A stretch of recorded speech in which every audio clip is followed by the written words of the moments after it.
Hvis vi skal tage alvorligt, at Bibelen taler om det her med legemet, så betyder det noget af det her med at være sammen. Og det er også den erfaring, vi har gjort os i Frikirken, at det at være sammen med dem, som man ikke nødvendigvis altid er sammen med, i de forskellige sammenhæng, vi er i, det betyder rigtig meget. Og sidst vi var sammen på Ærø, der oplevede vi et fantastisk fællesskab og relationer, som bliver udbygget for hver gang vi er sammen. Og derfor glæder vi os specielt meget til den her tur til Stuttgart, hvor vi skal ned og både blive inspireret, men også være endnu mere koncentreret sammen, end vi har kunne være indtil nu.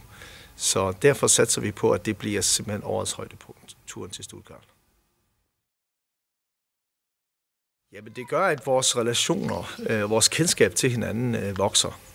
Og i og med, at vi lærer hinanden at kende, bliver vi bedre til at trække på hinanden, vi bliver bedre til at hente inspiration fra hinanden, vi bliver bedre til at stå sammen, når der virkelig skal løftes, og tingene koster noget. Og det er noget af det, som det gør at være sammen på den måde. Biblische Glaubensgemeinde i Stuttgart er en studietur værd.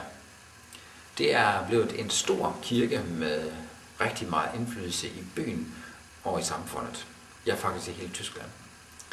Kirken er vokset til de ca. 3.500 gudstjeneste deltagere hver weekend. Kirken blev startet af en kvinde i 30'erne, og gennem mange år har det været sådan en stille udvikling, kan man sige.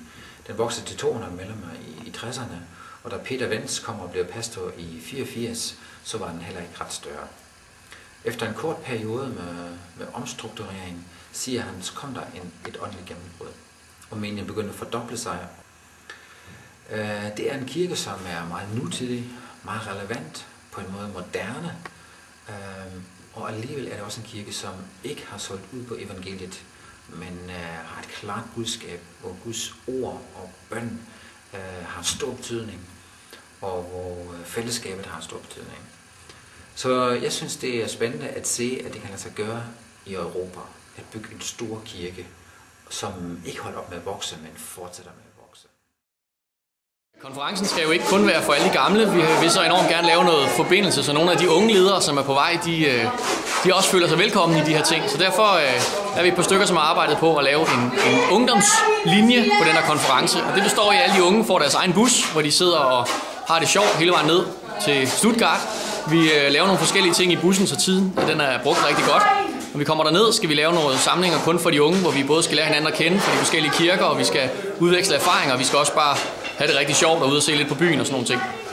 Så skal vi møde de unge, som står for ungdomsarbejdet nede i kirken i Stuttgart, og høre noget om, hvad de gør, de erfaringer, de har gjort i en kirke, som faktisk lykkes i at gøre nogle rigtig spændende ting i en europæisk sammenhæng. Og så skal vi selvfølgelig også være med på de ting, der har med Frikirkenet at gøre, sådan så at de unge ledere får lov at opleve lidt af, hvad vil det sige det her med Frikirkenet, og høre de der meget spændende ting, som alle de gamle ledere har på hjertet, det de brænder for, og vi kan få lov at koble os på deres brand og deres drømme, og høre nogle af deres erfaringer og deres overvejelser.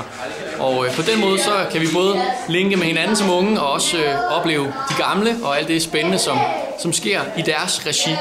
Så vi håber, at der er nogle voksne ledere, som vil tage deres unge med, som de er i gang med at træne til lederskab. Yes.